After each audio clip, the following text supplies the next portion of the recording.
Pwede na mag-start? Pwede na mag-start? Yes. Good morning everyone. Welcome here to Pandesal Forum of 85-year-old Kamuning Bakery Cafe. Today, ang guest natin is one of the best government leaders in the Philippines, a brilliant leader who not only excels in government service but also outstanding business person before, brilliant banker, and also leader in the academy pala. Na-research ko kagabi when you were years ago starting in LaSalle, you were also an academic leader doon.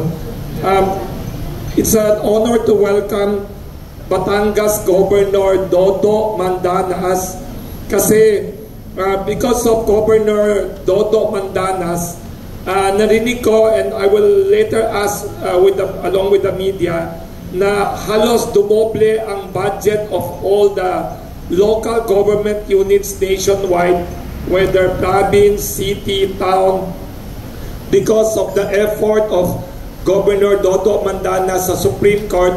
That's why there is such a legal term na Mandanas ruling. Later on, let's ask him ano nangyari.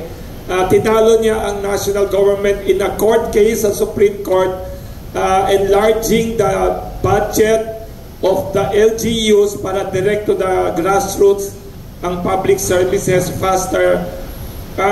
I will introduce short introduction lang. Mahaba ang biodata niya, I compress it kasi he has done so much in his career.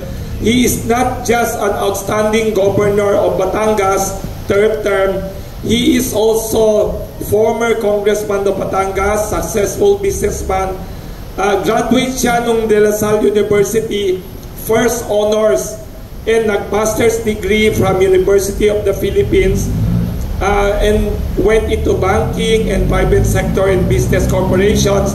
He was also, during the government service niya, the first general manager of the Human Settlements Development Corporation in 1978 under late Ferdinand Marcos, the president at that time.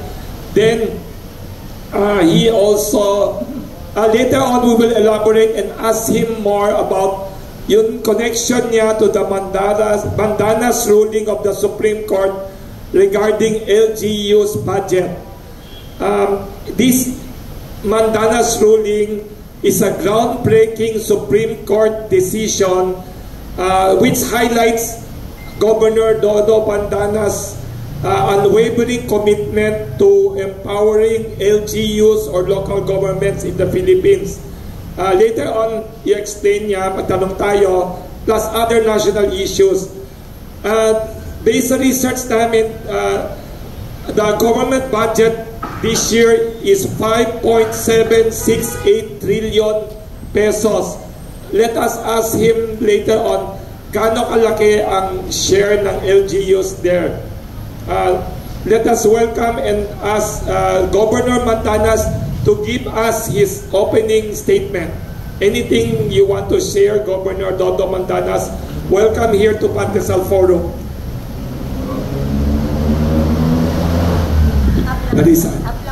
Maraming salamat, Wilson. Si Wilson, matagal ko ng kaibigan. Bata pa yan. Kasama ko na. Nagsisimula pa lang yan. Yes, kaya kiklag ako, gano'ng kagaling si Governor noon pa? Kasama ko siya, tumutulong noon sa private sector pa ako. I joined the government, officially in 1978 when I became the first general manager of Human Settlements Development Corporation. The chairman was Mrs. Imelda Romualdez Marcos. Wow, so paano kayo na-discover nun? Yeah, we had the projects of in food. We acquired the food terminal in Taguig, housing. We only started that with the other members of the group, and well, even at the time, was called Human Settlements. Now it's called Department of Human Settlements and Urban DSUD, as they call it right now. So you could see the need of delivering basic services, food, housing, and even livelihood. So all of those were started before. And then, of course, before that, as I was in investment banking, and before that, really was at the academy. I was assistant professor at De La Salle University and became the associate dean in charge of the graduating commerce students. You were chairman also of the accounting department? Yes. Being a CPA, became the chairman of the Department of Accountancy and associate dean school, College of Commerce, and member of the Board of Trustees, actually, of De La Salle University. And in the process, I was studying also and had my master's in business administration in the University of the Philippines. That's why I was very eagerly and watching the last game of UAAP. Ang magkalaban kasi Lasal at saka UP. So, won pala. Alumnus ako ng Lasal, alumnus din ako ng UP. Sabi ko, sino mong manalo? Panalo ako. Pero anyway, nanalo ang Lasal. Okay. So that's why it's very close ang teaching. Kaya actually part of being in government now, I became governor in 1995. And doon ko nakita na really yung batas na nauukol sa local autonomy. Ang ibig sabihin nito, yung mga gawain na dapat gawin talaga ng mga lalawigan, lungsod, mga munisipyo at mga barangay, sila ang mas makakagawa ng mas magaling, more efficiently, more economically, more effectively than the national government. Meron din naman siyempre ang national government, mahusay sila sa foreign affairs, national planning, and the ones that would involve the whole country and health. Pero maraming bagay na ang local government ang mas malapit sa tao. Kaya ang basic health, halimbawa itong libreng paggamot, yan talaga kailangan inutos na ng batas, gawin na ng local. Siyempre yung mga national health issues, kapares nga ng COVID, national yun. Pero pag ang pinag-uusapan na, yung mga diabetes, yung mga individual, talagang kailangan lokal ang hihingan ng tulong. Lalong-lalo na sa mga ayuda. Lalong-lalo na rin sa pagpapaaral. Kaya ang Batangas, kami ngayon, tinutulungan namin dahil nag-increase ka ang aming budget. Kapares ng iba, we have, I think, the biggest number of scholars.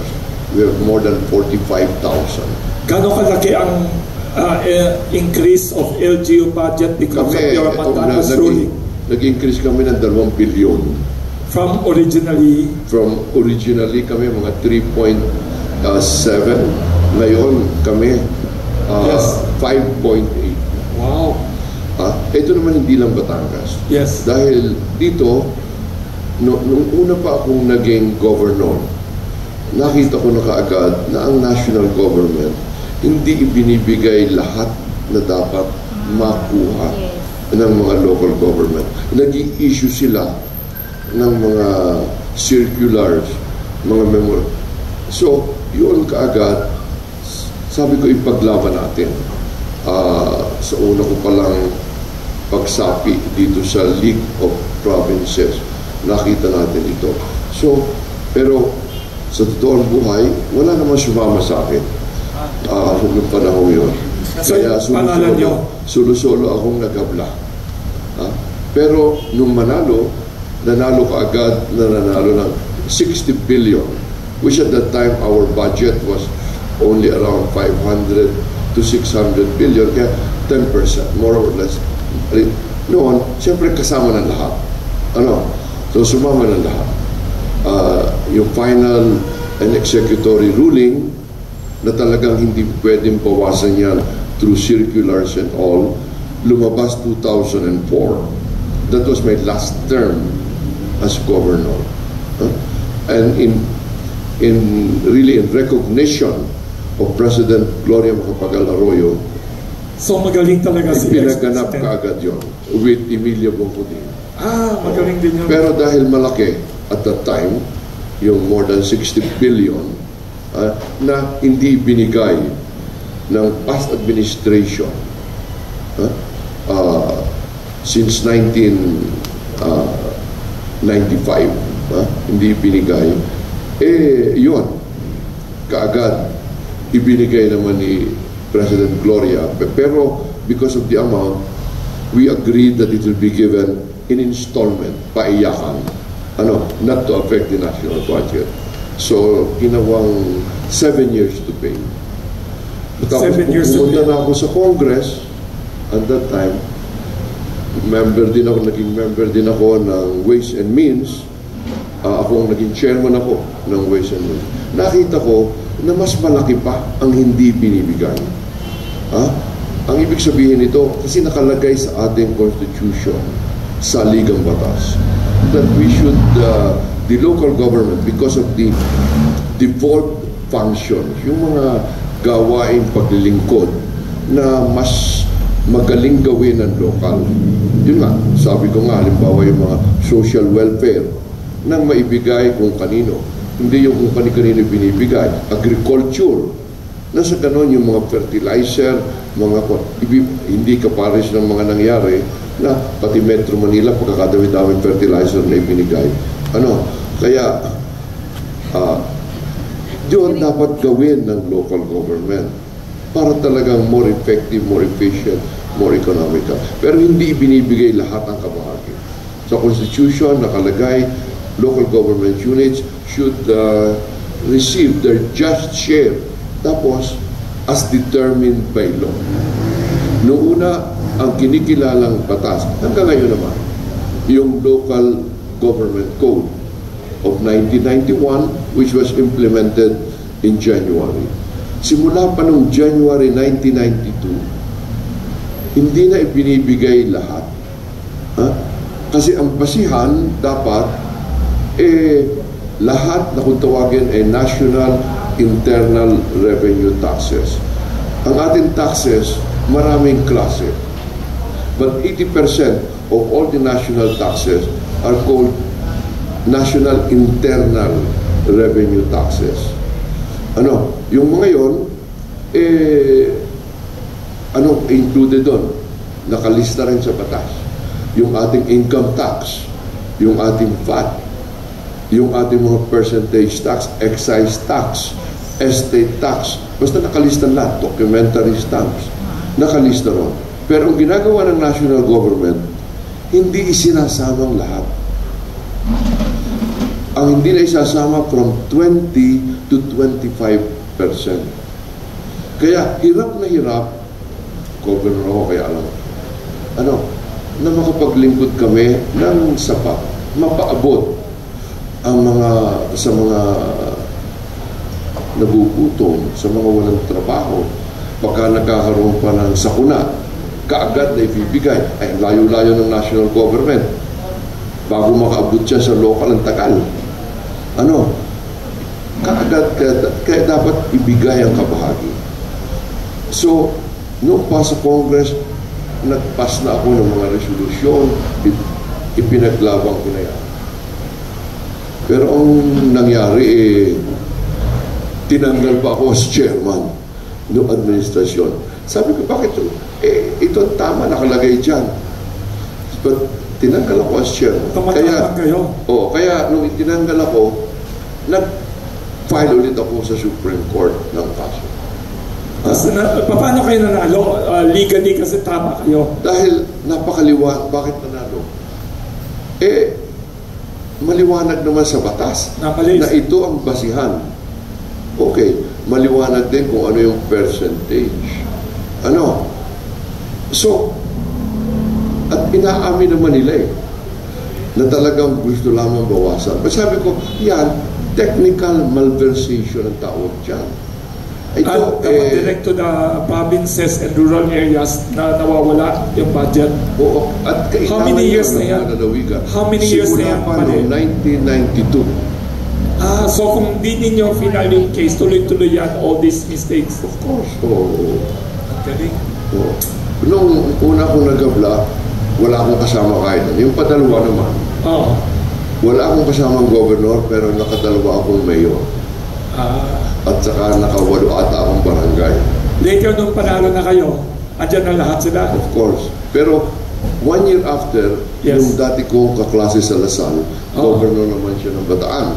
Si Ted Garcia. Anong first name? Si Ted Garcia. Ama ng present governor ngayon. Nila Joel. At saka dalawang Congress, dalawang representative. Nagsalita na dito si Joel pa yun? Joel. Nagsalita dito noon. Nagsalita dito. So, ang father niya, magkaklase kami sa Lasal. So, siya naman, dinagdagan pa niya. Ang kanya naman, yung Garcia, talagang ang gusto naman niya, hindi lang yung isamang lahat ang national taxes. At sinabi niya yung, kasi ang nakalagay nga ang nakalagay sa Constitution, the local government should have a just share, as determined by law. From the collection of national taxes. So sabi niya, it should be all national taxes. And to be determined lang by law, yung percentage. So it's semantics. Galing. Pero kinatigan ng Supreme Court. So, lumabas ang final and executory 2019. So, dalawang increase. Mandanas at saka Garcia. How does it feel na nandun ang pangalan niya paulit-ulit in the legal, in the political, your name is always there? Achievement sa tingin ko, it's really necessary so that our country would really develop para inclusive. Hindi yung nakikinabang lang yung mga kontraktor, yung mga kailangan talaga malapit, diretso sa tao at mabilis. Magagawa lang yun pag talagang yung makatarungan at legal na kabahagi ng local government ay ibibigay sa mga local government para mas madali. At makikita, mas madaling makita ng tao ang paggamit ng pananalapi ng bayan kung ang namumuno dito yung mga mayor, yung mga nasa national government, malayo, hindi nakilala. At isa pa, hindi naman elected, mapera si Presidente at si Vice President. Yung mga senador at congressman. Kaya, yun, halimbawa, nakalagay din doon sa Constitution, should be released automatically. Hindi. Ibig sabihin nun, hindi na kailangan dumaan sa Congress. Automatic na to. Automatic. Hindi na appropriated by Congress. Hindi na dapat i-appropriate. Bakit? Pag in-appropriate mo yan, paano kung mali ang computation? Ibig mo sabihin, hindi mo bibigay sa nakalagay doon nakalagay sa Constitution, automatic release. At saka halimbawa ma-delay, mabuti dito sa mga nakaraang taon, hindi na di-delay ang pagpapasa ng budget. Ang ibig mo sabihin, mawawala ng kabahagi sa national taxes. Kaya sabi ng saligang batas, automatic ito. In-interpret din ng Supreme Court. Yes. Dalawang beses. Yung una kong pagpa-file na lumabas ng 2004 at itong padalawa na lumabas final and executory 2019. Kailangan yan ibigay ng tama. Otherwise, pag dumaan pa yan sa Congress, baka kung ano pang mangyari dyan. Kailangan kailangan ito ng mga tao. So that lahat makinabang. Automatic. Yan, kaya nakita ko, tinatanong mo nakita ko na talagang dapat ipaganap. Dahil sa ganoon, ang ating pamahalaan talagang makuha yung mithiin at masasabi natin na vision ng ating saligang batas. Ilang percent ang makukuha ngayon ng LGU out of the 5.78 trillion pesos? Ilang percent ang bibigay diretso to the LGU now? Ngayon, lumalabas ngayon, halos 30% of the total. 30%. Kasi yung ating budget, para lang sa inyong kaalaman, at alam naman ninyo, hindi lamang yung national taxes. Yes. Kasama na doon yung inuutang. Yes. Kasama doon? Kasama na doon sa ang inuutang natin. So in other words, yung 5.7, 5.7, hindi yun lahat national taxes. May utang Kasama din. na doon. At yun nga ang isa pa, ang ating bansa, pagkakalaki-laki ng utang. Oo nga sir, anong reaction niyo dyan? Kaya makikita natin yung ating budget, yung gastusin natin. Yes. Napakalaki na ng kagat sa dapat ipagdala sa ating bansa. Kailangan talaga mabawasan ito. Kailangan mabawasan ito. Sir, may mga tanong ng media. Kung paano. Sir, may mga tanong ng media for you. Are you okay to answer some questions? Yes. Okay, Oo. Tayo naman ay sabi niyo, alas 12 pa yan. Yes, sir. Yes, sir. May tanong. Gusto na Yes. Okay. May tanong sila. Ang galing nyo Governor. Lahat ng mga governor and mayor in the Philippines should thank you forever for defending their rights and the budget. Kaya naman ito, last term ko na as governor. Nung una, pumunta ako sa Congress. Yes. Sir, may nagsasabi mag-senador daw kayo Pero ngayon, ang mga local government, mas gusto. May senador daw. Mas senador na. I heard. Sila na daw ang mga kampanya. Kailangan daw nila ng LGU champion din. Kasi napakarami pa na kailangang ipagtanggol sa local autonomy. Ang isa dito, itong ating Universal Healthcare Act. Yes. Alam niyo, dapat talaga nasa batas na libreng paggamot para sa lahat. Wala pa yan. Saan kukuha ng pera? Ang PhilHealth. Pero ngayon, ang PhilHealth mahigit na 700 billion ang hindi na ipamimigay. Paano yan, sir?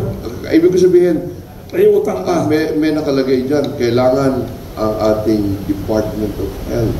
Yes. Kailangan ibigay ito. Alam nyo, yan, na-devolve na rin kung tawagin. Ipinamahala na ngayon sa local health boards ng mga lalawigan. Dahil malapit kami sa tao.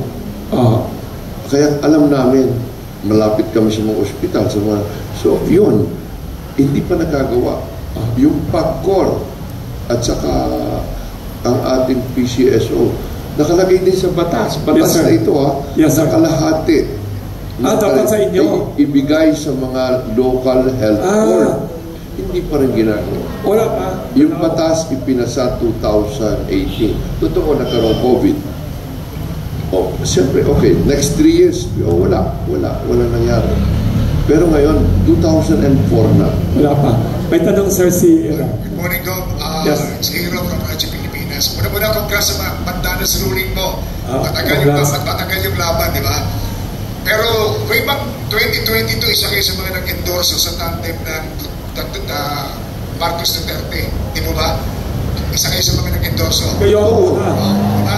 Pero during those period, ang Pangulo, ang Marcos Jr. ay hindi masyadong maingay about Mandanas ruling.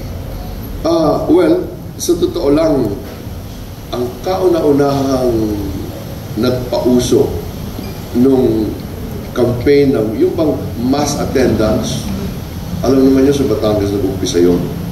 Yung libo-libo. Ang unang rally daw nila doon sa inyo. Ang unang rally doon talaga. Simula noon, naging padamihan na ng tao. Ang mga rally. Ngayon, noong pa man, kaagad sinabi ko na kay BBM, ako, siyempre sa'yo. Pero ipaganap natin fully ang Supreme Court decision. Yun man, nagmi-meeting naman siya nung nangangampanya sa mga mayors, sa mga governors, sa mga...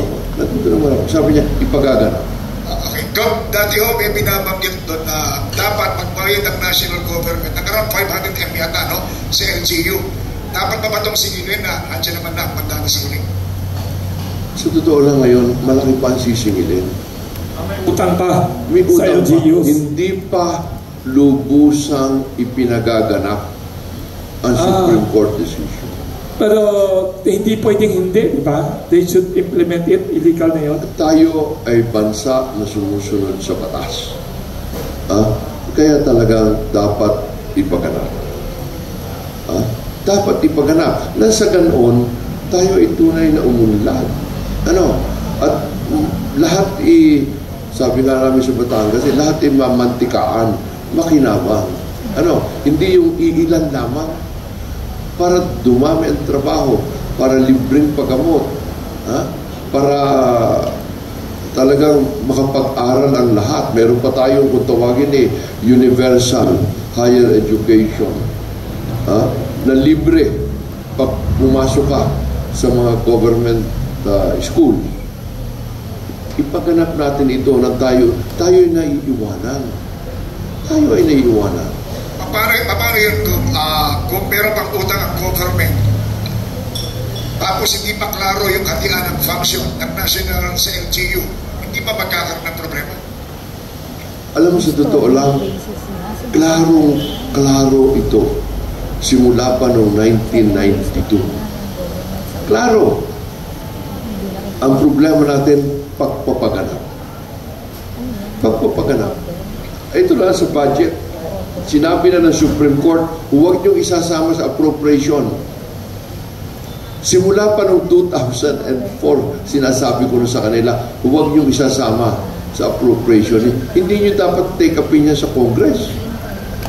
Dahil automatic release yan. Ayun. Isinasubmit pa rin ng executive at inilalagay pa rin as approved. Sabi naman na, ay automatic naman appropriation. Paano kung madelay ang inyo? Ibig nyo sabihin, hindi kayo magpapalabas ng pera para sa amin, kukuha niyan. Paano kung mali ang computation nyo? In other words, may nakalagay kasi sa Ligang Batas, lahat na pananalapi na pumasok, bago mailabas, kailangan nasa appropriation.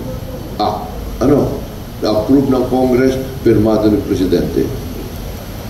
Yun, nandun totoo. Pero, ang hindi nila binabasa ay yung susunod na paragraph na exempted. May mga exemption. Yung exemption na yan ang binigyan diin ng ating Korte Suprema. At yun ang ating ipinaglaban. Since may budget na po ngayon, siguro yung transparency at yung accountability ng LGU dapat ma-jump po natin. Malaking pondo, malaking obligasyon, malaking pagbabantay, ingat sa korupsyon. Tama yun. Ang naging problema, yung responsibilidad ibinigay pa since 1992. Ang Supreme Court, wala namang ibinibigay na bago Bakit? Nandito na noon pa. Malaki na ang responsibilidad. Malaki na rin ang budget na ibinigay. Alam, naging problema, simple lang. Ibinigay ang lahat na responsibilidad, hindi ibinigay lahat na pondo. Yun lang. So, ang sabi lang ng Supreme Court, ibigay ang pondo, tapos na. Siguro ko, isa na lang. Paano po, klaro na mayroong malaking pondo ang LGU. Pero alam naman natin na hindi lahat ng LGU kayang gumastos ng ganong kalaki. Lalo na walang sapat na mga taong gagamitin at mga pag-aaral sa mga epektibong programa. Walang LGU na aayon sa inyo na ang ating mga tao ay na hindi nangangailangan ng pondo. Wala na ayaw. Kahit sa kang barangay, bayan, laging sila kulang ang pangangailangan ng ating mga mamamayan. Kayo man, sa ating mga barangay, sa ating mga bayan, sa lalawigan, o dito sa Metro Manila, sa mga barangay, ay ang dami nanghihingi, walang makuha. Walang makuha. Sino makakapagsabi na sapat na pinamimigay natin sa tao? Ngayon, sino dapat mamigay? Ang local government. Ibig ko sabihin, pag meron kaming pondo, hindi namin may bibigay. Yun ang ganda ng local government sa mga tao. Pwede kaming katukan kahit hating gabi. Wow. Governor, sorry to interrupt. May mga tatlong nagtanong dito, journalist, nanonood via Zoom and Facebook Live. Ang tanong naman sa inyo, bago tayo bumalik sa budget and LGU, yun na sa headline sa mga dyaryo today, na yung controversial na chinichismis na charter change movement daw. May pinapasign daw nationwide na may kapalit na donation or regalo, ayuda na magsasign sa People's Initiative daw sa charter change. Anong reaction nyo doon as a analyst of economy and politics?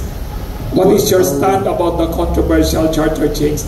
Ang ating stand dyan, lahat ng Pilipino pwedeng magmungkahi kahit ano, basta legal.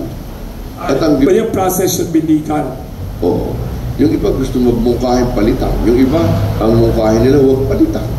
Yung iba, palitan lang yung iba. Wala tayong problema doon. Basta, ang ating magiging problema kung gagamit ka ng masamang paraan. Basta legal process. Tayo we are a democratic society. So may tanong din, anong political party nyo and anong plano ng political party nyo in the next election? Nasa PDP Laban daw kayo, sir, di ba? Ako ay member ng PDP Laban. Totoo ba na ang leader ng PDP Laban, former President Duterte, number 1 daw sa possible senatorial candidates? Kasi may lumalabas sa survey, number 1 siya. Mas nakakaalam kayo kaysa sa akin. Basta ang mahalaga nito, ako'y PDP at isinusulong ko ang mga mithiin, layunin ng PDP sa kabutihan ng bayan. Including LGU, di ba? PDP. Ang PDP, one of the pioneers. Naniniwala kami sa federalism. Yes. Ang ibig sabihin ng federalism, para lamang payagan mo. Yes.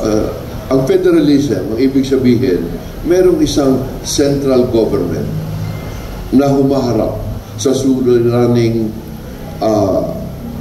pangkalahatan ng buong Pilipinas at saka sa lahat. Merong national government at meron ding local government.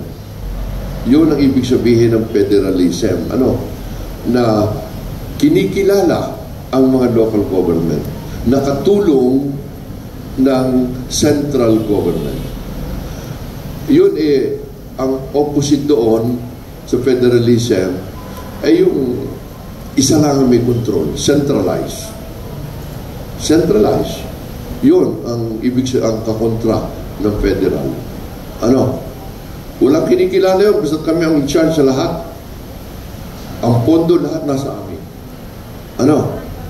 Ang federal, ang ibig sabihin, may central na may kanyang pondo at mga local governments na may kanila rin pondo. Yun ang ating konstitusyon ngayon. Sa totoo lang, yan ang ating konstitusyon. Kung titingnan nyo ang ating konstitusyon, tayo ay federal. Kung basahin ang husay ang ating konstitusyon, tayo ay federal. Yun lamang naman ang required. Kesa tayo ay bicameral, yung ibig sabihin, Senate at lower house. O unicameral, pwede kang federal na kahit nasa alis dalawa. So, ang mahalaga ay isang central government na may pondong kanya at meron din tayong mga local government na may kanyang pondo. Yun ang mahalaga. Dahil may mga gawain. Ang maganda example nito, military. Military. Merong gawain na dapat gumawa ay mga generals. Dahil mas marami silang karanasan, mas marami silang kaalaman. Pero napakadami na dapat din gawin na mas magaling ang mga sarhento. disiplina ng mga tao sa squad, yung kanilang mga pagkain, yung kanilang... Hindi kaya ng mga general yun.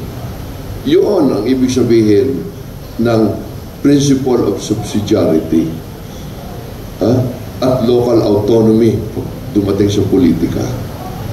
Governor, na-mention nyo yung utang ng national government. Magkano na utang natin as of today? May malaki sobra. Alam nyo, sa totoo lang, ako ay local government. Hindi ko ayaw kong saklawan ang national issues. Pero nararamdaman lang namin sa local na talagang naghihirap ang mga tao dahil maraming pondo na dapat ibigay na hindi na ibibigay. No. Yun lang naman. Yes. May tanong. Good morning po, Governor Mandanas. Cathy Cruz po. I have 3 platforms. One is radio with former Butch Valdez. Yung tatay niya, kasama niya yes, magkaibigan po sila ni Professor Butch. Opo. Sa DZXL every Sunday, 7 to 9 po. Now, with Itos Valdez, yung anak na po niya yung kasama ko sa show. And of course, sa Katipunan Channel po, I have Tuklasin Natin. Talaga pong ganun yung, yung mic na to. But I also have tuklasinnatin.net na online news naman po. Now, I have few clarifications lang po. One is, gusto ko lang pong malinaw dun sa approved annual budget ng ating bansa po, ilang percentage po ang share dapat ng government? LGUs. Ng LGU dun sa annual budget po, approved budget. And second, medyo nalito lang po ako dahil may binabanggit po kayo kanina na 60 billion hindi binigay ng past administration since 1995. Tapos may nabanggit din po kayo na in fact, January 1992, nagsimulang hindi binigay lahat ito. So medyo na-confuse lang po ako dun sa mga dates po na yon. Tapos I will also tackle DRPT kasi I talked to City Treasurer of Quezon City. Lagi pong binabanggit ang Mandanas Law. So yun po yung gusto ko ring ma-tackle din po para maging maliwanag. Go ahead. Gusto sagutin ko muna ito bago pumunta sa padalawang tanong. Ang kabahagi ng local government, ang basihan, hindi yung total budget. Yun ang unang po. Okay. Hindi yung total budget. Ang basihan, yun lang collection, yung national collection lang ng buwis. Yung total budget, kasama nga doon, kaparat ng bagay ko kanina, yung ating mga utang. So, walang pakialam, walang kabahagi ang local government sa mga utang. Doon sa utang, walang share. Yes. Ang basihan ng kabahagi ay sa koleksyon ng national taxes. Okay. Noong una, bago magkaroon itong padalawang Mandanas-Garcia ruling, ang basihan ay hindi lahat na national taxes. Ang basihan noong una ay yun lamang national internal revenue taxes na more or less ay 80% ng lahat ng national taxes. Nung dumating ang Supreme Court decision at sa pagtutulong naman ni Ted Garcia, ang sabi niya, dapat ang basihan hindi lamang national internal revenue taxes, kundi lahat na national taxes. Okay, so simula nung 2019,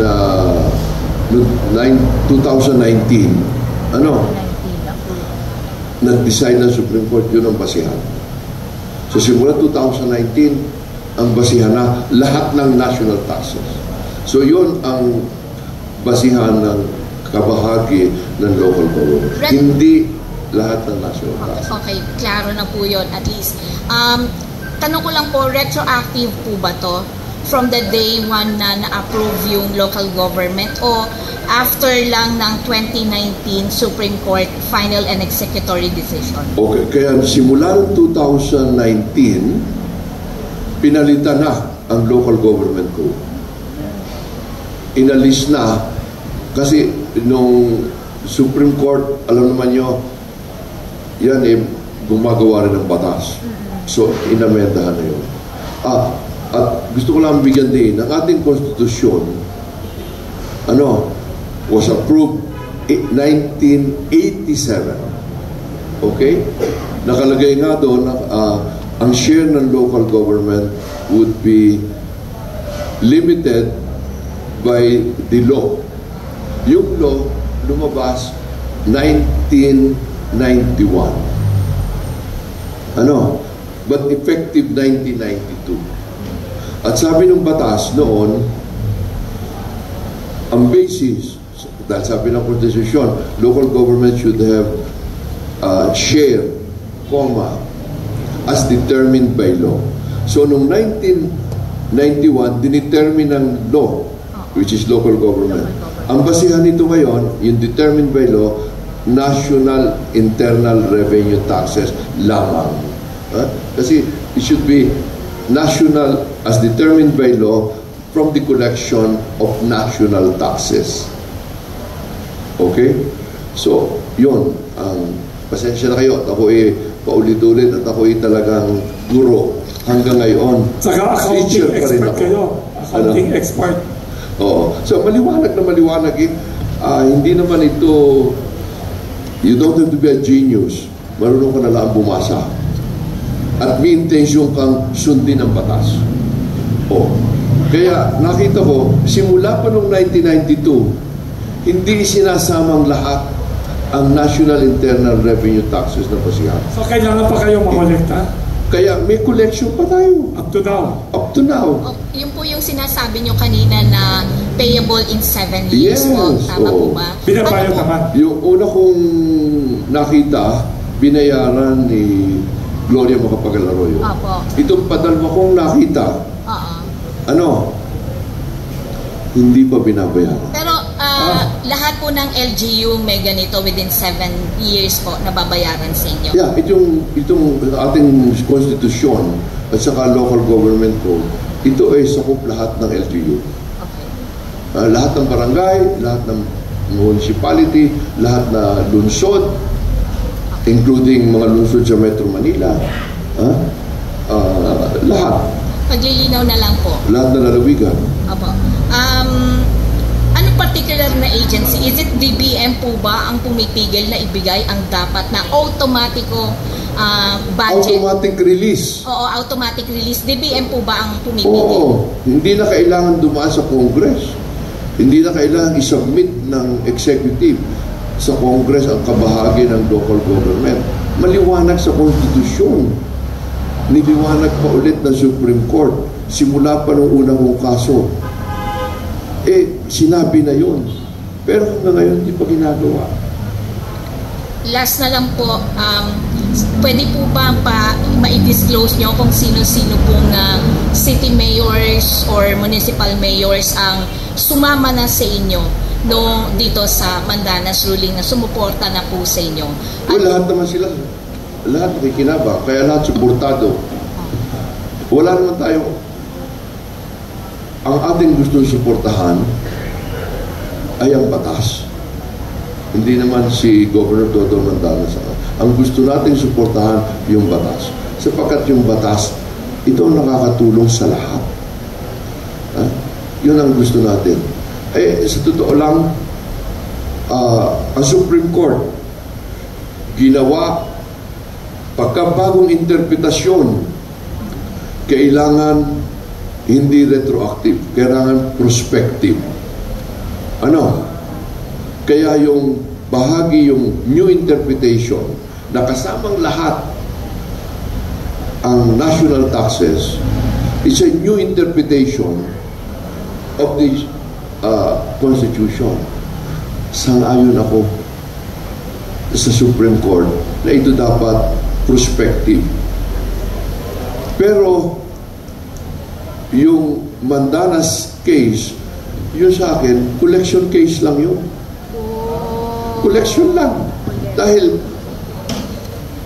technical malversation pera yun ng mga local government ayon sa batas. Hindi binigay. So, ginamit ng national government ang pera ng local. In other words. Grabe. Paano nyo na-discover to noon? Yung mga ibang governor, mayor, di marunong magbilang? Ba't kayo lang ang nagkaso? Lahat na yun. Ba't kayo lang malakas ang loob? Nag-file ng case against the national government? Bakit kayo lang ang may name na ruling? Yun lang ang... Well, sanay naman tayo na pag may tama, kailangan ipaglaban. Pero bakit sila hindi? Dahil ang nahihirapan dito yung ating mga kababayan. Kahit hindi nila alam, sa to lang, ang ating mga kababayan hindi ito. Pero para sa kanila, ipaglaban natin. Sir, last na po to. Gusto ko lang pong maging maliwanag sa akin yung sa real property tax. Kasi ang nangyayari po kasi ngayon, kapag hindi nakapagbayad ng 10 years or more ang mga may-ari po ng lupa, hindi po nakapagbayad ng real property tax sa local government, ini-elite or ino-auction po ng local government. Karamihan po kasi, sabihin na natin, yung mga retired na, mga matatanda na, tapos sa mga anak, posibleng wala silang anak o kamag-anak, at hindi na babayaran. So, ano po ngayon ang, kasama po ba yon sa decision? Ito ay padalawang tanong na. Last na po. Kasi yung real property tax, una, hindi ito national tax. So, wala itong koneksyon dito sa kabahagi ng local government sa koleksyon ng national taxes. Panibagong issue ito. And ito naman, yung real property tax, ito ay, kung tawagin, ay local tax. Ang nangungulekta nito would be probinsya, lungsod, at saka ang ating mga munisipyo.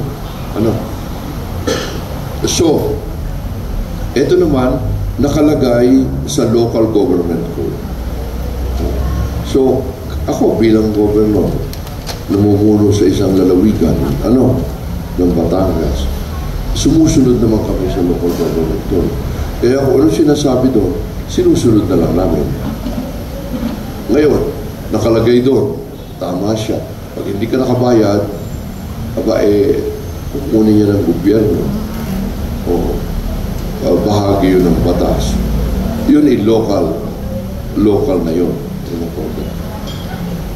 Pero binibigyan naman ng pagkakataon na sa loob ng 1 taon, kung gusto ninyong magbayad, bawiin ninyo, pwede naman. Pwede pa. At saka, kung hindi kayo makabayad 1 taon, ipagbibili rin naman yun, pwede ninyong bilhin ulit. Okay. Pwede ulit bilhin. Nangyayari naman yan. May priority pa yung former owner mauna sa pumipili o everybody? Sa loob ng 1 taon, siya ang may exclusive right. Siya lang, within 1 year. Yung iba hindi pwedeng bilhin. Siya lang sa loob ng 1 taon. Pero pagkalampas ng 1 taon, everybody na. Gob, meron mo bang klarong direktiba ang national government o pagkaatas kung saan dapat mapunta ang malaking hagdan o porsyento ng malaking budget na inilalaan po sa LGUs? Meron bang particular? Na inilalaan sa? LGUs. Meron bang particular? Yes. Kung saan dapat mapunta? Meron bang instruction ng national government? Yes. Nasa konstitusyon. At saka nasa local government code na yun. Very clear. Halimbawa, yung 286 nakalagay, huwag mo itong babawasan. Hindi ka pwede mag-issue ng anumang circular o executive order para mabawasan mo ito. Yun din ang sabi ng Supreme Court. So, direct order yan. Direct order yan. I think ang ibig sabihin niya, mayroon bang say ang national government kung saan gagastusin ng LGU yun? Pera o hindi? Nakalagay na rin yun sa batas. Kailangan nila ibigay yan every quarter. At ito ang computation. Ito ang kabahagi ng lahat ng local government. Among the local governments, magkano ang tatanggapin ng mga lalawigan. Hindi ka, yung pong particular na budget, na malaking budget na binigay sa LGU, meron bang order ang national kung magkano dapat mapunta sa ang malaking bahagi nito? Kunyari sa education, sa public works. Budgeting na yan.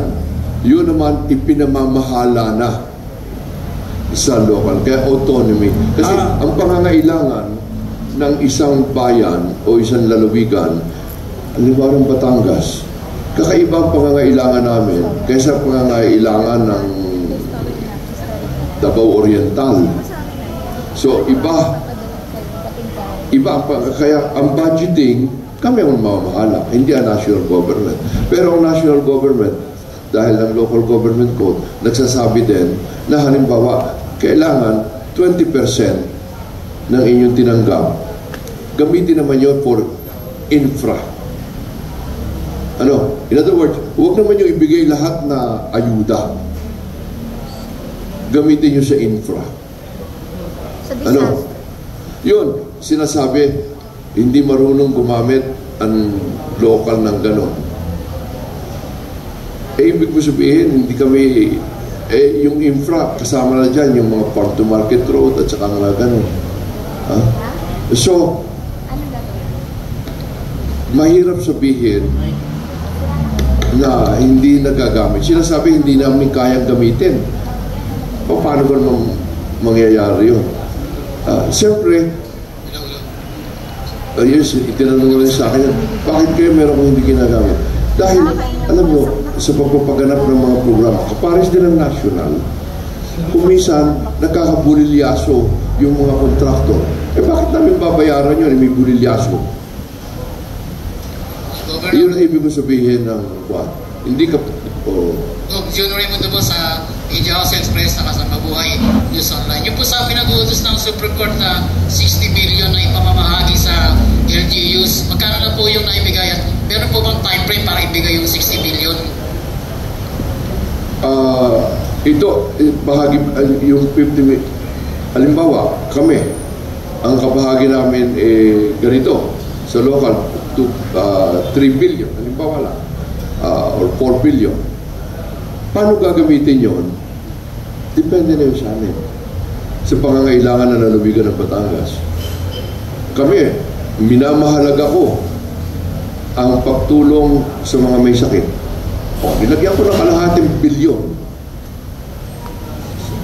Sang-ayon ang aking sangguniang panlalawigan.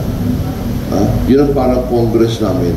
Hindi ako makakagawa ng walang sang-ayon ng aming sanggunian. Lahat naman. Provincial board. Ako, minamahalaga ko ang pagpapaaral. Halos kalahating bilyon din ang aking educational assistant. Yung iba, kakaiba. Mas pinahahalagahan nila ibang bagay. Pero lahat kami, may utos ang batas, 20% kailangan ipagawa mo mga kalsada, mga buildings, at gano'n. At least, gano'n. Minimum 20%. 20%. Infrastructure. At saka meron din nakalagay, 5% kailangan gamitin mo for disaster risk mitigation. Meron din gano'n. Hindi naman kung ano na lang gusto mo. Ang national government, meron din, hindi naman national government, ang batas, meron din sinasabi. For example, 2% kailangan gamitin mo for gender. Sa mga babae, sa mga bata. In other words, may gano'n din. May 1%. Priority. Oo, may 1%. Kailangan ibigay mo sa COA. Yung gano'n. Pero otherwise, depending na sa pangangailangan. Sabi ko nga, ang pangangailangan ng Batangas, kakaiba sa Ilang pangangailangan. tao ang Batangas, sir? Population? Ilang tao na tinitake care? Officially, mga 3.2 kami. So, totoo lang. Wow. Pero, ang butante namin marami. Dahil marami sa Batangas. Yun, tamo kung bakit kakaiba ang Batangas. Yes. Ang mga taga-Batangas, siguro 20% dito nagtatrabaho sa Metro Manila, sa Calabarzon. Yes. May bahay dito nagpupunta. So, hindi registered. Yes. Hindi registered. Pag nagkakaroon ng yung population, Yes. Census. hindi napapabilang. Pero sa registration, pagka naman sa voting, Matanggalin niyo. nandun pa rin sila. Once a year. Oo. Election. Every 3 years. Kaya medyo, Yes. alam mo yan, it's very, yung mga survey, kung minsan dapat mong i-adjust. For example, ang biggest contributor sa kung tawagin natin yung gross national Yes. product. GDP. Oo. Metro Manila. About 37%. Ang mga regions, binigyan din nila. Ang Batangas, 17%. Wow. Sorry, ang Calabarzon. Calabarzon, yes. 17%. Pero, Kayo doon, chairman ng Calabarzon? ako ang chairman ng Calabarzon. Ilang probinsya yan? Cavite? 5 provinces. Kaya Calabarzon yun, Cavite, Laguna, Batangas, Rizal, Quezon. 7%. Calabarzon. Ang tawag 4A. Kasi dati kasama namin ang mga island provinces. Yung 4B. Yun naman, Pampalayaw, Mimaropa. Dahil nandito naman yung Mindoro, 2 Mindoro, Marinduque, Romblon, Palawan. Inalis na yan. Hindi na kasama Calabarzon. Region 4B. Yun ang inihiwalay. Pero dahil sobra daw ang laki ng Calabarzon. Totoo, sobra. Mas marami ang nagtatrabaho sa Calabarzon kaysa Metro Manila. Sir, Mas malaki ang population ng Calabarzon kaysa Metro Manila. Sir, may chismis daw na yung kababayan niyo magiging next finance secretary since magaling kayo sa accounting and budget. Si Deputy Speaker Galing ako sa accounting and budgeting, Yes. pero sa chismis mahina ako. Mahina ako sa chismis. Yes. So, Hindi it will be officially announced. Yes. May tanong pa. Yes. So, yun ang ating... Yes. May tanong pa yan. As governor po, ano pong aasahan sa inyo ng mga negosyante ngayon? Anong expectation ng mga tao sa Batangas this year? Siyempre, pag-iibayuhin pa natin, pinag-ibayo pa natin ang pagpapaabot sa lahat ng kanilang pangangailangan. Sabi ko nga, yung pagpapagamot. Talagang hanggang maaari libre. Kung ibinibigay lamang ng national government, yun dapat nilang ibigay sa local government, libre talaga. Hindi lang naman sa Batangas, pati sa Manila, pati sa Quezon City, hindi binibigay. Sa business sector, sir, ano po ang aasahan nila? May mga perks po ba? Basta dun, sa mga businessman, sa mga entrepreneurs po, ano po yung mga perks na ano? Nakita natin, nagpapagawa tayo ang pamahalaan, ating tatandaan. Ito ay binibigyan ng pagkakataon na yung mga entrepreneurs ay gumanda ang buhay na makapagbigay ng trabaho. So, kami nasa infrastructure. Kaya nagpapagawa kami ng fish port. Nagpapagawa kami ng bagong ospital. Maraming ospital kami pinagagawa. Yung mga infra projects na magbibigay ng trabaho. Kaya marami kami, sabi ko nga sa Calabarzon, mas marami nagtatrabaho sa Calabarzon kaysa dito sa Metro Manila. Mas marami ang aming production. Pero, sa mga statistics, ang nakalagay, mas malaki pa ang kontribusyon ng Metro Manila. Bakit? Dahil yung mga nagre-report naririto. Yung mga head offices naririto. Pero yung nagtatrabaho nasa local, nasa region namin. Yun ang ibig ko sabihin na you have to appreciate, you have to study yung statistics mo. Sabi na yun, ganito lang ang walang trabaho. Paglalo ka sa mga NEDA, ito lang ang unemployed. Pero umikot ka. Totoo ba yun? Yun ang ibig ko sabihin. Nung naging nasa gobyerno kayo 1978, may impression ba kayo or memories of Bongbong Marcos and Amy at that time, o sobra silang bata pa at that time? Na-encounter niya ba sa Malacanang or sa office ng nanay? Dahil alam mo naman ninyo, nung idineklara ang martial law, nag-aaral na sila. Ang tawag sa mga yan, mga blue babies, lahat ng mga yan pinalabas ng bansa. Kung anong ginagawa nila sa labas ng bansa, hindi ko na alam. Naka-focus tayo dito. Pero si Mrs. Marcos, you were working with her. She was maraming ginawang infrastructure. Yun ang masasabi ko sa inyo, na si Mrs. Marcos, yes, natrabaho ko sa kanya. Talagang nasa puso at damdamin ang kapakaraan ng ating mga mamamayan. Totoo ba sino ang nagsulong ng ating mga medical center natin, ng ating cultural center, pagpapadami ng mga hotel na sa ganoon mas marami tayong tourist. Sino ang nagsulong ng mga livelihood center, housing? Totoong din natutulog daw masyado si Mrs. Marcos. Natutulog naman. 4 hours lang daw. Totoo ba yan? Naniniwala ko. Nakikipag-work pa ba hating gabi? Nag-meeting pa ba? Tuloy-tuloy. Mahilig mo. Talagang sinusubaybayan. Talagang full-time. Scale of 10 nasa ngayon ng BBM administration. How do you rate the BBM administration in 1.5 years? From 1 to 10? Tanong niya. Rating. Wala akong masasabing katatayuan para gumawa ng rating. Maaga pa. Ako ay nasa local government. Yes. At yun, regional development. Di ba ako? Pero magaling I mean, siguro mas alam ninyo. Sorry, kamusta si former President Duterte? Pero masasabi ko sa inyo, yes, na ako nahanda talagang tulungan ang ating administrasyon kahit gusto o hindi ng administrasyon ito. Gusto yung tumulong. Okay. Economic development. Kailangan tulungan. Sir,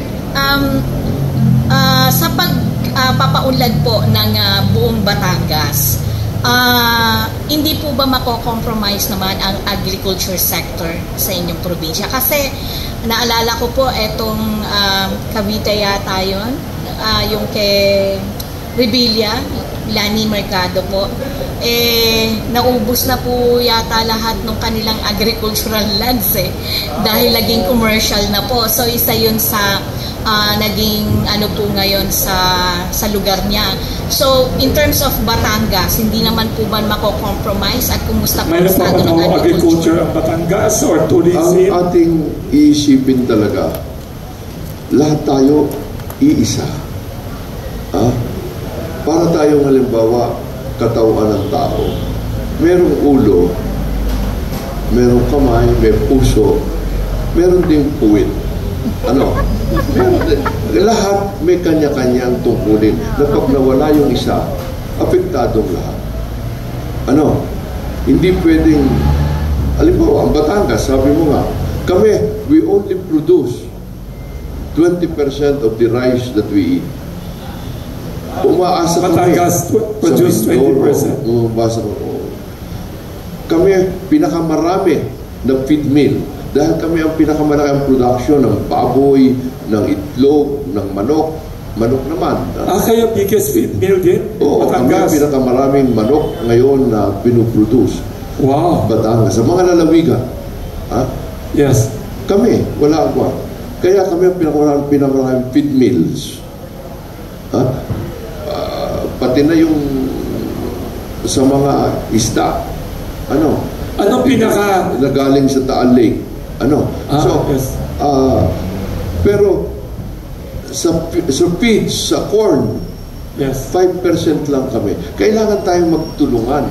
Hindi naman pwedeng lahat kamay o lahat paa. Ano ang pinaka-least developed towns ng Batangas na gusto nyo pa ipa-develop in the coming years? in the next few years ninyo as governor? Ngayon, ginagawa namin. Kaya kailangan tingnan mo ano maganda doon. Ngayon, halimbawa, pinakamahirap. Yes. Kami ay may 34 na LGUs. Ano? Pinakamahirap. Yung bayan ng Tuwi. Bayan ng Tuwi. At saka Taysan. Halimbawa. Bakit? Kasi lahat kami marami kaming tubig along the coastline. Mahalaga kasi ang bay. Ang pinakamagandang bay, sa totoo lang, mas maganda kaysa Manila. Yes. Batangas. Alam naman natin yun. Batangas Bay. Yes. Kaya nandiyan ang kwan.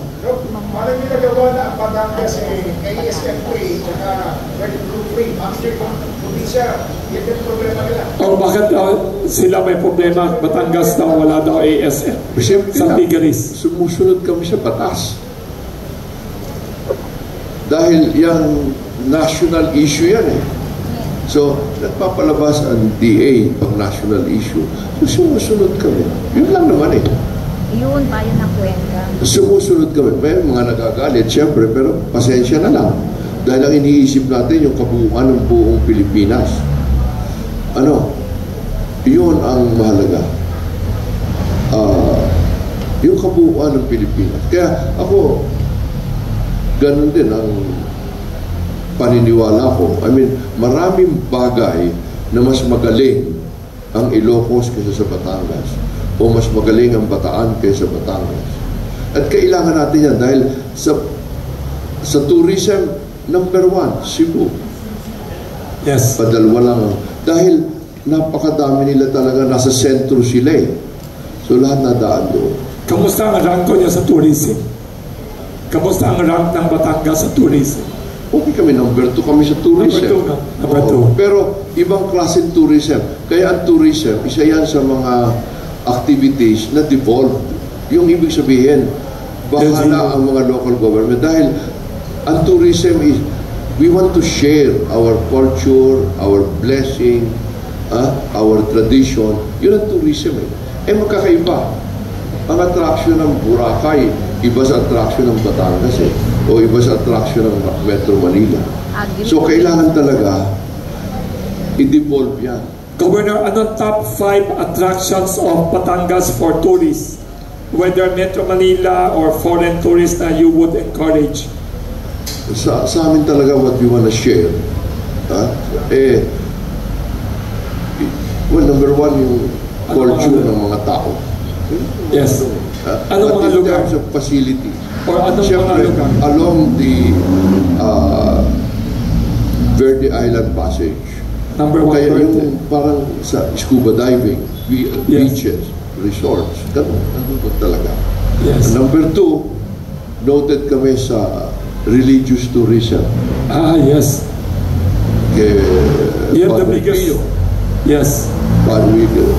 Ngayon, Monte Maria, the biggest statue of the Blessed Mother in the whole world. How big?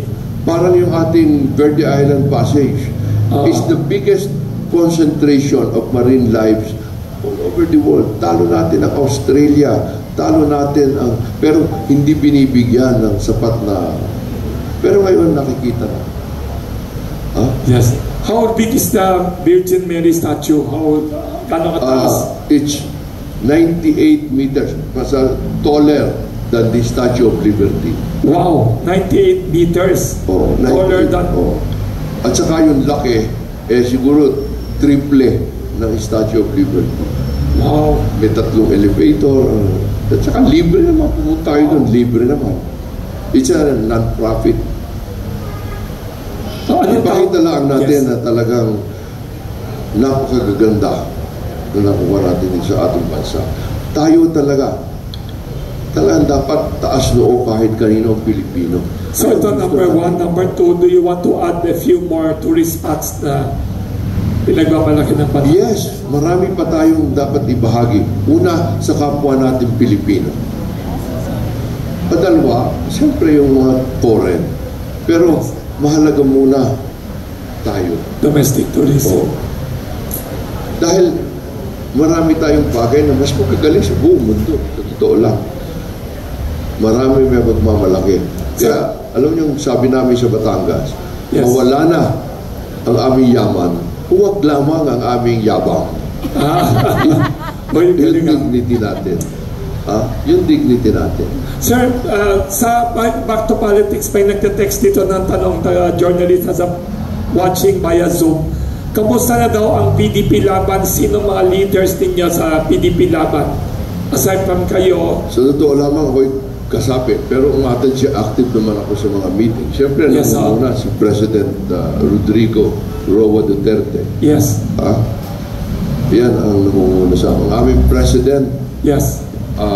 Si Pepito Alvarez. The former governor of Palawan. Oo, na ngayon ay congressman din ng Palawan. Magaling din. Puro matatalino ka. Katulad nyo. Ang Secretary General ay si Attorney Neri ng Bacoor City. So, sir, anong chance? Sa mga senador, senador. mayroong 3 ngayon na yes. senador ang PDP laban. Yan si Bongo, si Senator Bato, at si Senator Tolentino. Okay. Sa mga congressman, dahil ng politika dito sa atin sa Pilipinas. Yes. Dati, mahigit na 100. Yes. Ngayon, sisiyam na lang. Wow. Siyam na lang. Sino yung mga sikat dyan? Sa siyam? Ano? Sino mga sikat na congressmen? Siguro, wala nang sikat. Siyam. Wow. Pero, ang mahalaga, matindi pa rin ang pagnanasang maglingkod sa bayan. Kayo ba sang-ayon na si former President Rodrigo Duterte ay tumakbo as senator, and why or why not? Personal opinion niya lang. Kasi survey number 1 daw siya May some surveys. Yun ang isa sa mga katangian masasabi ko ng PDP. Lahat ay binibigyan ng pagkakataon na sila mismo ang magdesisyon. Yes. So kung anong desisyon ni former President Duterte, siyempre tatanggapin na. Kailan yung last time na nakita siya, si former President? End of the year, nagkuhan tayo nung isang buwan lang. Last month na? O nagkaroon ng pagpupulong. Sir, baka you can comment now on the case ng SMNI na sabi ni former President Rodrigo Duterte, bakit daw pinapahirapan ng MTRCB? Do you have any opinion about that? Parang nakikiusap. Ang nagtatalo doon, alam naman yun, nasa Kongreso yun. Yes, Congress. Again, national naman, ayaw kong pakialaman yun. Yes. Dahil, siyempre, bago ako makailang, kailangan ko pag-aralan. Hindi ko pa napapag-aralan, sa totoo lang. You study it? Oo. Stabilization. Yes. May tanong. Sir, may tanong sila. Yung mga rumors of supposed military destabilization, mga ganyan, what is your opinion in general or in particular? Or sa ngayon, narinig ko lang yan sa mga radyo at sa mga TV. Yes. Pero nakikita ko ang mga ito parang national concern. Wala pa ako dyan. May advice pa kayo? Hindi ko kilala ang mga ito. Hindi ko kilala. Microphone. Ano lang. Baka excited siya sa destabilization rumors. Kumusta na po yung industriya ng balisong sa Batangas? Kilala po? Yung balisong daw. Nandiyan ba ba yung balisong ng Batangas? Ang balisong, yan ang sagisa ng aming lalawigan. Barangay yata yun, di ba? Na nakita nyo, pag nakatiklop, ay napakaganda. May mga ukit, may mga bato, may mga dekorasyon. Talagang pandekorasyon.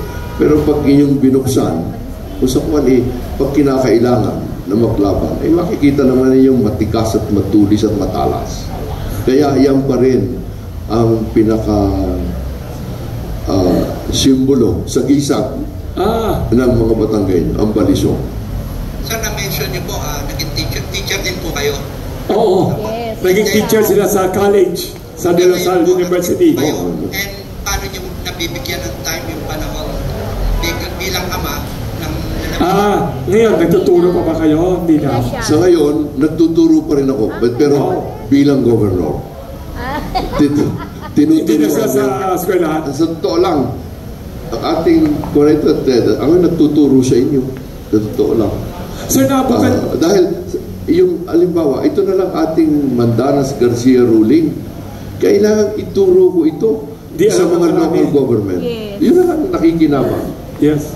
Kailangan ituro natin ito sa mga kababayan natin. Ano reaction ng mga governor at mayor sa inyo nung nanalo kayo? Na-shock pa sila? Naging kakampi nyo? Ano sabi sa inyo? Na-shock pa sila na? Lahat naman alam natuwa na maganda. Ano sabi nila sa inyo? Lahat sila? Siyempre, lahat gusto mo. So sikat kayo sa mga mayor and governor nationwide, yung pangalan ninyo, paulit-ulit minimension, pati sa City Hall daw. Lalo na sa City Treasurer. Lahat ng City Treasurer daw, paulit-ulit minimension, Mandanas ruling, Mandanas ruling. Dahil talagang kailangan ito para talaga makatulong tayo sa ating mga kababayan. Saan kayo galing? Hindi pa masyadong nararamdaman ng ating mga kababayan. Ano? Mas mas alam ng ating mga kababayan ang mga kanta rito, mga Koreano singer ano? Okay. Interesting. Kaya kailangan tayo magturo. It's part and parcel of the duty of a leader na kailangan talagang magturo. Ano? Yun ang mahalaga sa lahat. So, sa politika, sir, ano na-realize ninyo sa, ano pang dream ninyo for Batangas? Na progressive na siya, one of the most productive provinces in the country. Ano pang dream project niyo? Ano pang mga gusto niyo sana makita sa Batangas in the coming years? Well, simple lang, pagpatuloy. Ipagpatuloy na makaangat ang ating mga kababayan. At isa pa, mapagpatuloy din naman ng mga taga-Batangas na tumulong sa buong Pilipinas at sa buong mundo. Sa totoo lang, itong mga OFW, yes, na ngayon ay, alam ba niyo kung saan niya nagmula? Sa inyo daw yata? Nagmula sa Batangas. Bakit? Siguro nakalimutan na. Pero noong biglang nagmahal ang gasolina at diesel. Noong 1970s ako. Noong 1973. Yumaman ang mga taga Middle East. Sa Pilipinas, 100% ng fuel natin, diesel, galing sa Batangas. Nandun lang yung dalawang refinery, Shell at Caltex. So, ang mga taga Middle East, hindi naman masyadong marunong sa mga refinery. Huwag nyo kalimutan, ang panahon yun, ang mga yan ay puro Arabs na... So Batangas yung unang pinadala? Wala naman choice. Siyempre yung mga Amerikano at mga French at mga European na nagpapatakbo nito, mga British, wala namang marunong kundi dito sa Pilipinas. Pati Singapore, wala naman ang mga yan.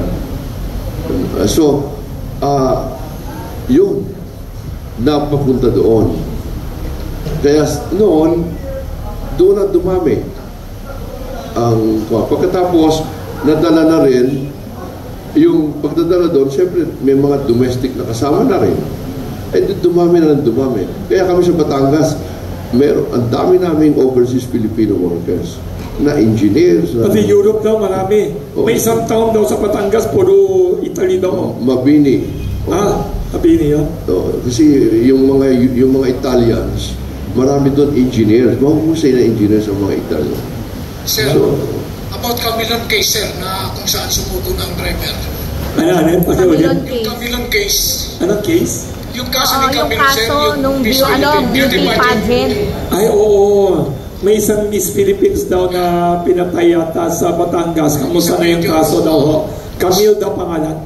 Ngayon, sumuko na yung driver, sir. Ano masasabi niyo? Yung sa to lang, yun ay issue ng PNP na ngayon. PNP na ang nakakaalam ng mga ito dahil hindi naman nawala sa Batangas yun, dito nawala sa Metro Manila. Dito nawala. Dito, dinala lang doon. Dinala lang sa Batangas. Ayun, may follow-up. Sir, Yes. last question ko na talaga. Yes. Meron lang pong microphone. Opo, may panawagan lang po yung mga taga-bayan po ng Cuenca. Nag-text po kasi sa akin. Uy, sikat sa panadero ang Cuenca. Yes. Actually po, Narinig ka. sinusulong po ng isang councilor po dyan sa bayan po ng Cuenca na ideklara po na home of the bakers ang Maraming bayan bakers po daw. ng Cuenca sa Batangas.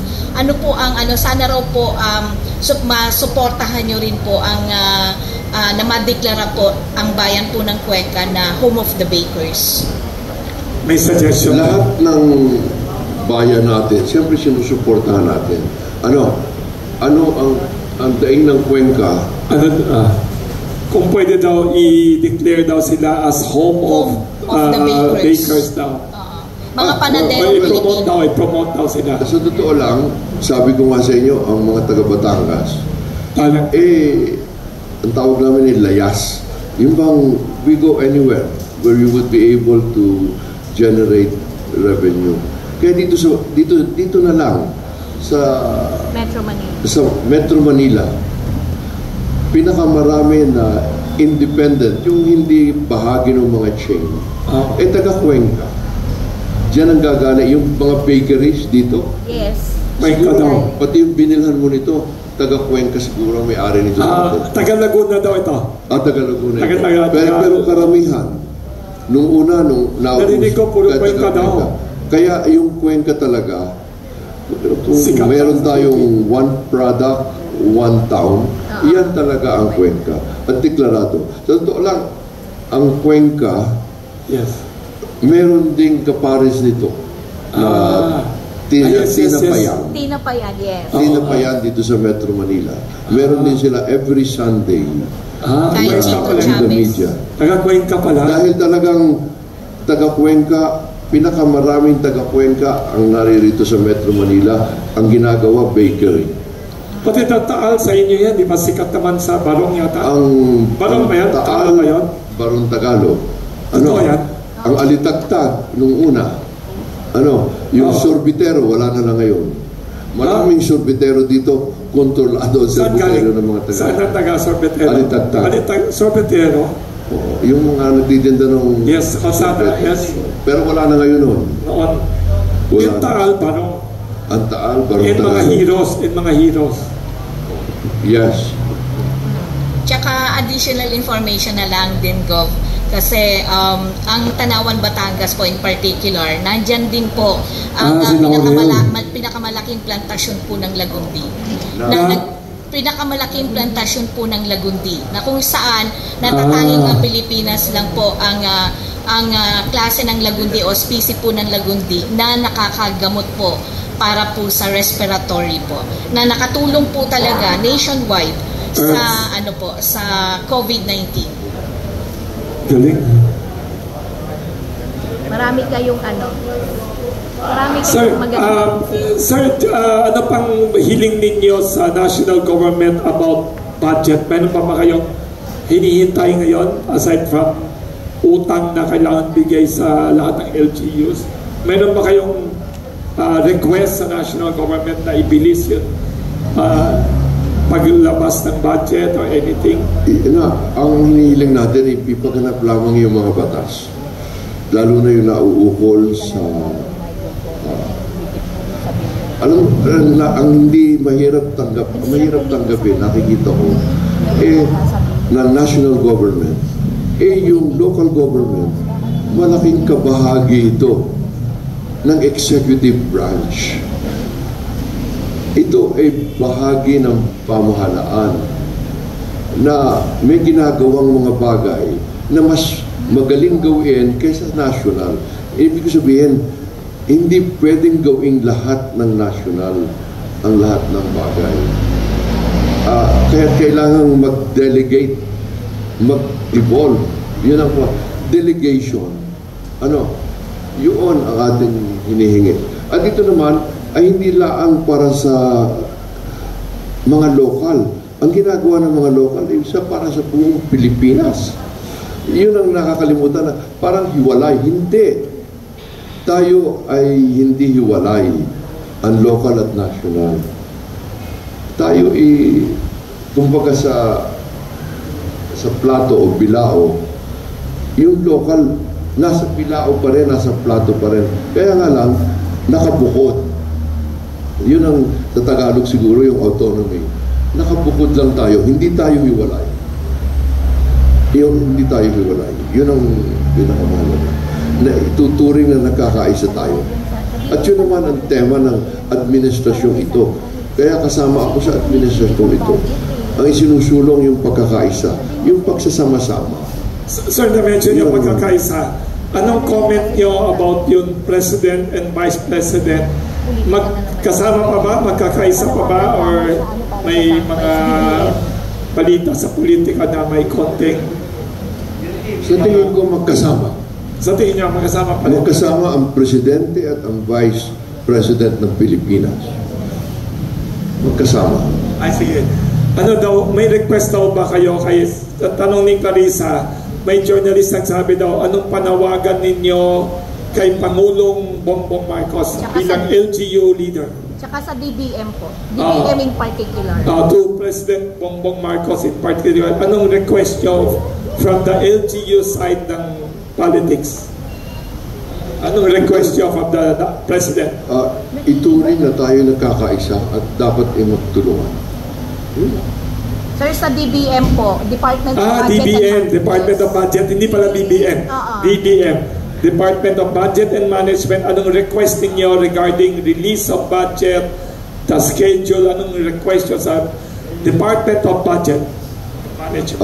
Isa lang, basahin at intindihin ang batas at sundin ang batas. Yun lang. Wala naman tayong, at yun naman dapat nilang gawin. Maybe we have to give one question from a special guest from Davao, si Mr. Peter Labinia.